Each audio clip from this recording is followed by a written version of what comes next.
vidjet ćete kad dođe ovdje, čudili smo se u Zagrebu kad je sletio prvi put, gotovo ga ne čuješ. To je jedan značajan iskorak i mislim pogotovo za ovo područje što je i gospodin Novak rekao, gdje su u stvari zrakoplovi blizu naseljenih mjesta, to će značajno da utječe na poboljšanje života u ovom kraju.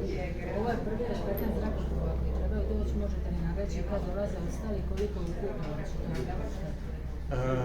ukupno cijela investicija je nekih $500 milijarde i ja to opišem na ovaj način, znači strane leasing kompanije kupile su zrakoplove za $500 milijarde i dale ih nama, Croatia Airlines, da upravljamo i napravimo posao. Mi ćemo napraviti posao.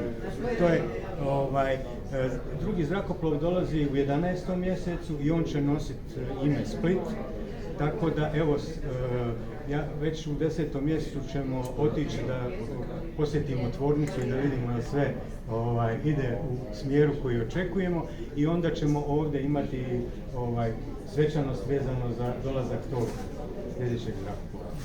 Iduće godine će doći 6 ukupno zrakoplova, 5 prije ljetne sezone, 1 poslije u 9. mjesecu, 4 će doći 2026. a posljednja 3 u 2027. godini. Na kojoj liniji će letiti ovaj Zagreb?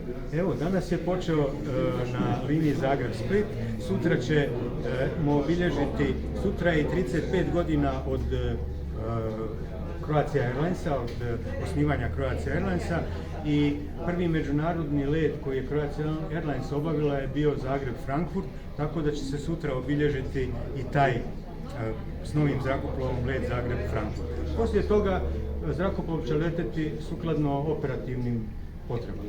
S obzirom da ovaj avion ima dosta veliku kilometražu u jednom letu, može stvarno dosta poletiti, ili mislite proširiti malo mrežu gradova koje ćete povezati? Nove linije, destinacije?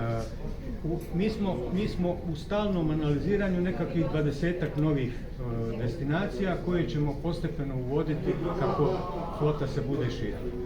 Već neke naznake koje bi to mogle biti? Pa, to vam ne mogu zbog konkurencije reći. Koliko može putnika stati ovaj novi? Ukupno, znači, ukupan kapacitet je 149 putnika u ovom zrakoplovu. Znači, naručili smo 13 ovih A220-300 i 2 220-100 koji će moći prevesti nekih 127 putnika. On je nešto manji, ali taj zrakoplov ima veću toleranciju bure, znači znatno veću nego što imaju drugi zrakoplovi, tako da će to biti važno, naprimjer zbog Dubrovnika.